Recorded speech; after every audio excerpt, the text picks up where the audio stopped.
Oh, hi, and welcome to Nick's Practice Club. It's my new series that I'm kicking off to basically ramble about things that I find interesting in the music that I teach, the music that I play at gigs, what I hear, and hopefully inspire you to pick up your instrument and practice. If you like it, please do like and subscribe. If you don't like it, please do like and subscribe. And without further ado, let's kick off the first episode of Nick's Practice Club with Rocket 88. Rocket 88 is considered by some to be the first rock and roll recording because it's the first song to feature distorted guitar.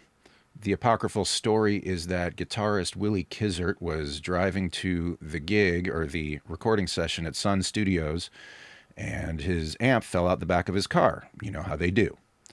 So when they got into the session, in order to repair the broken cone, they stuffed the cabinet with newspapers, and it led to a kind of fuzzy distortion that changed the world. So to approximate that tone, I have my Ibanez, whatever it is, no idea what the model is on this, but I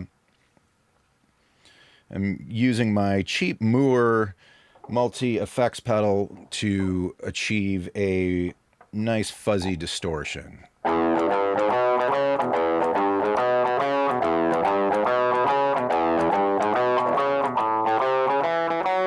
And so on. So the first lick of the song, that's what you heard there. That's the lick that made rock and roll.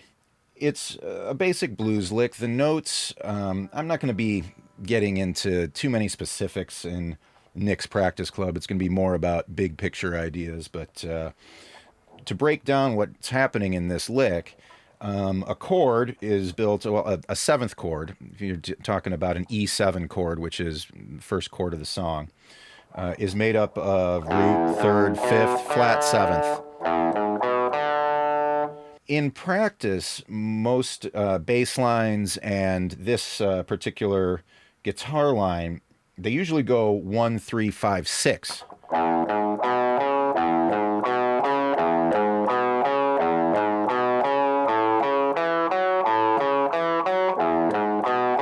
That's a classic bass line that everybody's heard. And the things that Willie added to that is this flat third.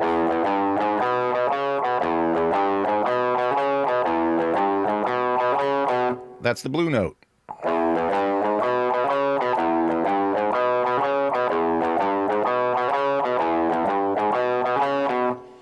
So really kind of more of a bass line, but it's the lead line of the tune, and it's played throughout the entire form, throughout the entire song, and it's a quick song. It's really fast. It's a workout to get through that thing at full speed. I made a loop that I'll be playing along with later, way slower, so I can talk through the ideas. I also haven't prepared this very much. I've never performed this song or anything. It's just something that I was listening to recently and thought it would be interesting, and it was kind of inspirational to me in starting this series. So the lick follows the 12-bar blues pattern. If you don't know what a 12-bar blues is, look it up. There's a ton of YouTube videos on it. I think I did a blues theory video years ago, so you can check through my channel for that. But most early rock and roll music was a 12-bar blues. Good Golly Miss Molly, everything, Jerry Lee Lewis. Most early rock and roll followed a 12-bar blues pattern. In this particular song, they break the pattern a couple times. They kind of shorten it to get to, horn solos, ending of the song and stuff like that. Easy to follow along with, but it's not easy to play. It's quick. The drummer keeps pushing the tempo along. It's these were kids recording it, so it's not a refined recording or anything like that. There are discrepancies in the horn parts and things like that, and the tempo is somewhere around 160, which is quick, and it's a battle to get through it all the way on guitar, even if you're experienced. If you don't play a lot of fast music, speed isn't really my thing. So Even for me, I've been playing a long time. It's a challenge to get through it all the way cleanly, and I recommend you try it. You can do it on any instrument; it doesn't matter. So pick up your guitar and play, so they say.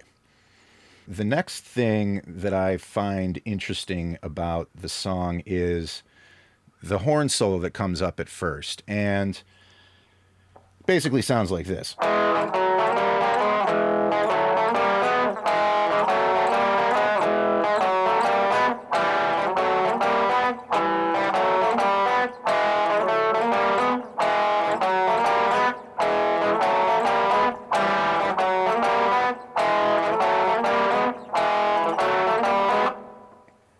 There's actually some kind of interesting theory happening in licks that move up like that. So if we're talking about an E7 chord,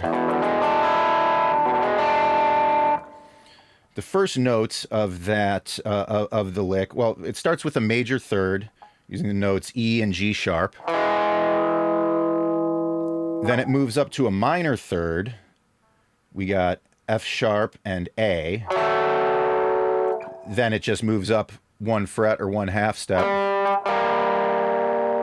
and then another half step. So it's major third, minor third, minor third, minor third. And the theory that goes into that is actually kind of interesting. The first two notes are quite obvious. That's the root and third of the E7 chord. The next bit is the next chord up. That's the root and third of the 2 chord, which is F sharp minor in the key of E. And dropped my pick.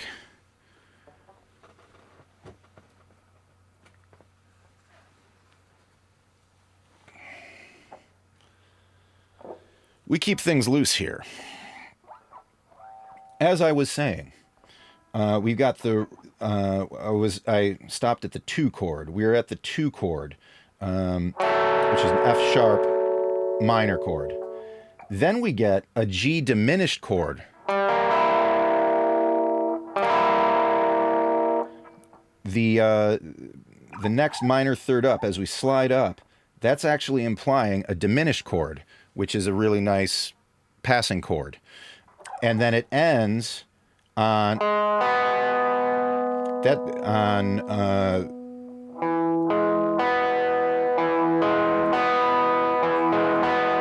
the third and fifth of an E major chord. So we start on a major E major chord. We go up to the 2 minor. We get a diminished chord in between, and we end up back at the 1 chord.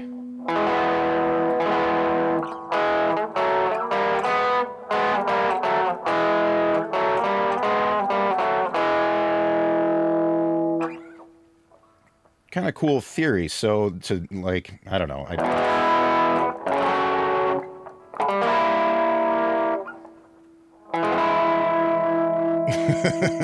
I didn't say I was any good at guitar. I haven't prepared this or anything, but I just find that stuff interesting. The classic.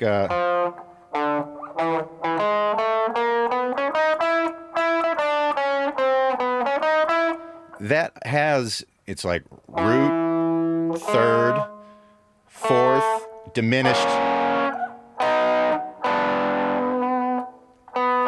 and flat 7. There's all this kind of cool theory that goes along with those, with licks that we kind of take for granted if you break them down and figure out what chords are actually happening there. It's interesting to me anyway. Then when they go to the 4 chord, you might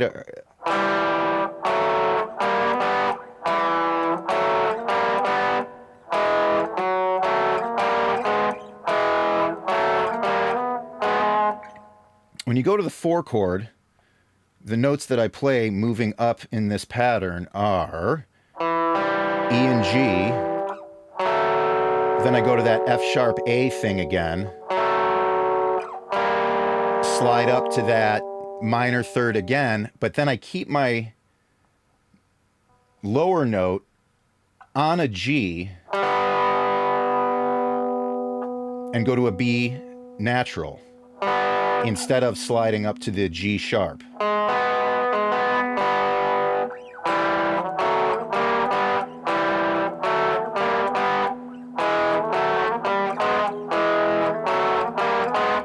That works because when you go to the 4 chord, the first notes that you're playing are the 5th and flat 7th of the 4 chord.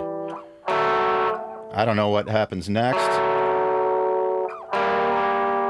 Then we get that diminished chord thing again. And what we end up here is we're on an A chord that is basically implying an A9 chord. A, flat 7th, and 9th.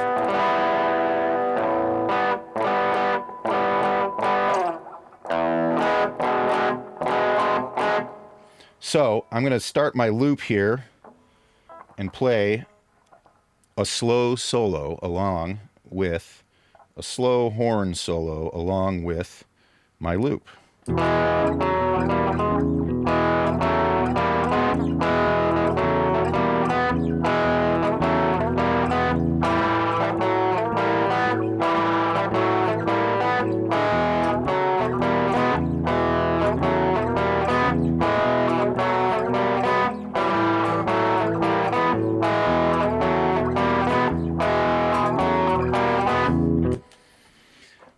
You might have noticed when the pattern went to the 5 chord, I just played the same lick that I played on the 1 chord. I don't know why it works. It just does. You could go through and analyze it like I did the other ones and figure out why the notes sound good, but that's as far as I got with analyzing with analyzing that stuff. So interesting stuff there. And as you might have heard, we could go backwards with those licks too, I think. Let's see. I don't know.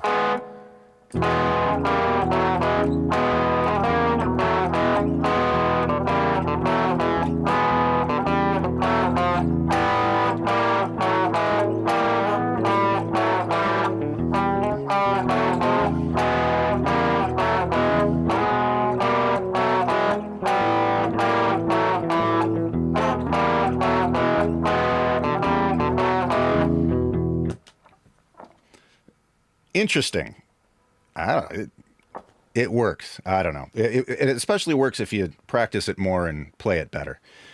I just find little tidbits like that interesting, so I thought I'd bring that up. So the next concept I'd like to talk about is the feature at the end of the song. You might call it a shout chorus in big band music or whatever. It sounds something like.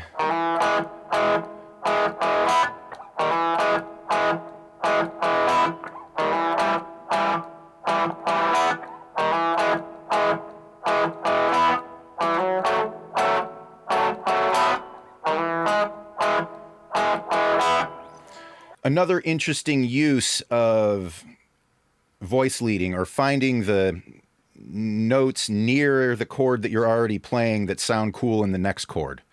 The first lick I was doing there is simply the same 2 notes that I started the last lick on, E and G sharp, the root and third of the E7 chord, and I do a little slide into the root. Those little slides into roots, into thirds and stuff are great to noodle around with for writing leads and using in solos and stuff. So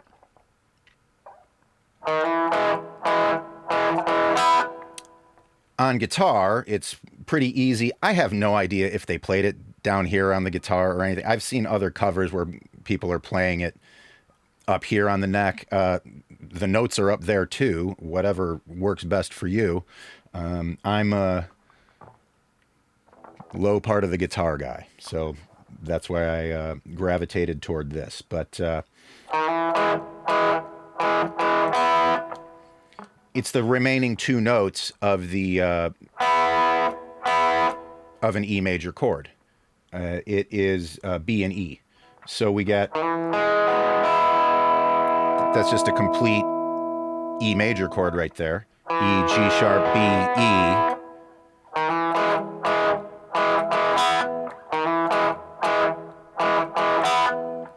For for the next bit, when we go to the 4 chord, it's kind of cool that that works like that, but all I'm doing is moving the major third down to G. The major third of the 1 chord down to G. That becomes the flat 7th of the 4 chord, of the A chord, of the A7 chord. The 4 chord is A7, and the notes that I'm playing are E and G natural. That's our chord. The chord's A7, and the notes that I'm playing of it are... If you don't play, you know, like if you're a guitar player, you know this is an A7 chord. But if you don't play, if you take your finger off the B string and just let the open G ring out, or I'm sorry, the open B ring out, that is an A9 chord. There's no third in the chord now, but it implies an A9 chord. So I can go to E, the 1 chord.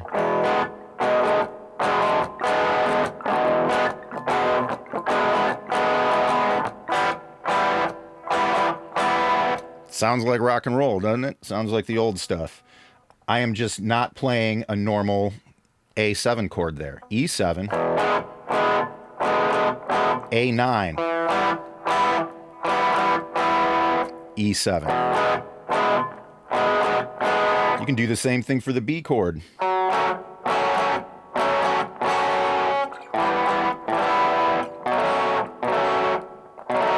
There's a normal B7. Take your pinky up or whatever finger you were using there. That's implying a B9 chord. There's no third in it anymore, but your ear can fill in the rest, can't it? The entire shout chorus at the end of the song is something like...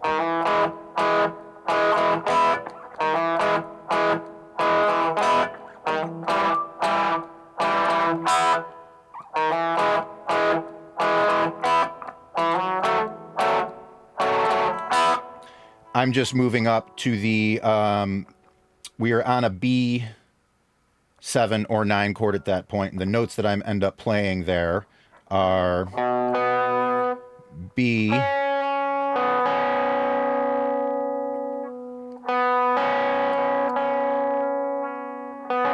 and C sharp, or D flat. No, it's not.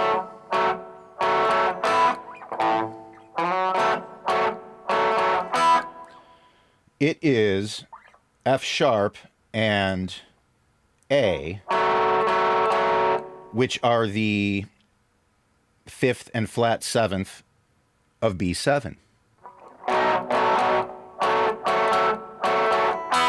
And then I just play the B and E because I think that's what he played. I don't know that it really fits the harmony exactly, but it sounds kind of cool.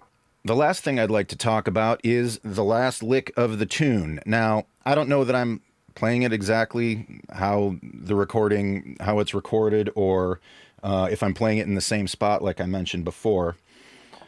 But it's just kind of a good old bluesy, jazzy lick.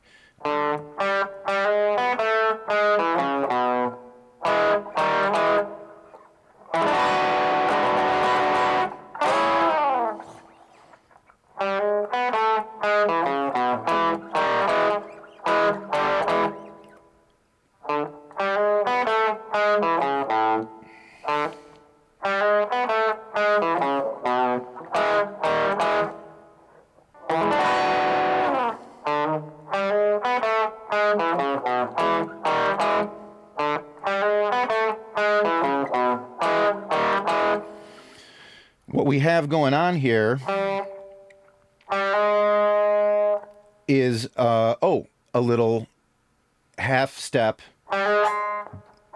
hammer-on in this case, but that's one of those half-step lead-ins, like I was sliding in by a half-step on the first lick, on the horn solo. In this lick, at the end of the song,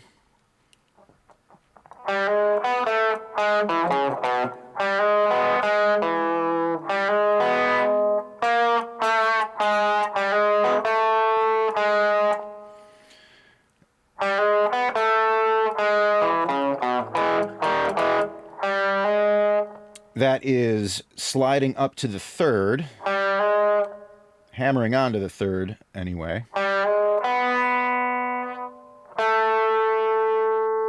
When they land on this A here, it's kind of like kind of implying the 4 chord there, kind of implying an A chord.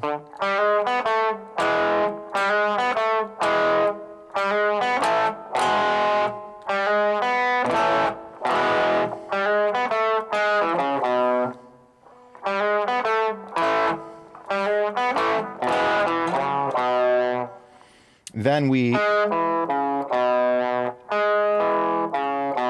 are sliding down, we are moving down the E chord again. We have third, root, 6th, 5th. So if you remember at the beginning when I was talking about the 6th being an important note in those kind of licks, well, if you want to play old time rock and roll, learn how to use 6ths.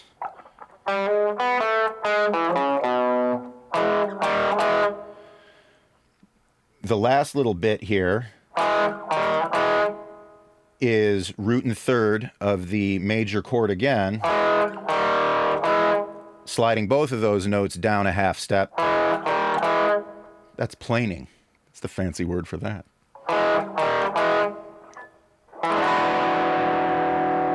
And he ends on a classic E9 chord up here. And the classic rock and roll ending with that. Why do those notes work? Let's think about that. Well, first of all, that's an E9 chord. Why do these notes work in that chord? Oh, because it's an E6.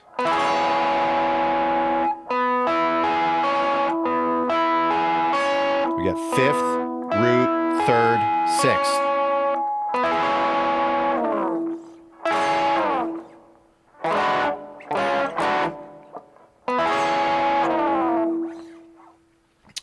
Six chords are fun ways of playing major chords. They're in the major family. One of the finest chords is the 6-9 chord.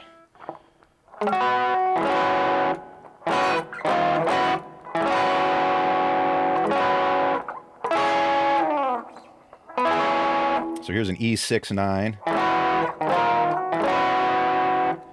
In this tune, it's based on the blues, so they go with a regular 9 chord. And a couple notes of the 6 chord, and just slide down with it. So I'm going to try a version with my looper and see if I can play the end of this song. The shout chorus part is easy. The last lick is not particularly easy for me. I haven't practiced it much, so here we go.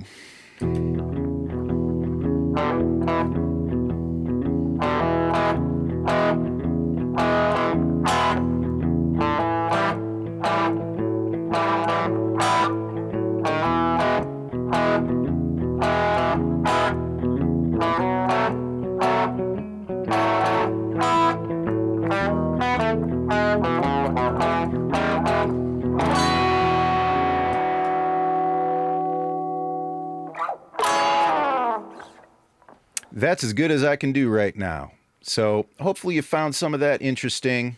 If you did, please like and subscribe. If you didn't, please like and subscribe. And I'll see you on the next installment of Nick's Practice Club. Have a great day, would you? Okay, bye-bye.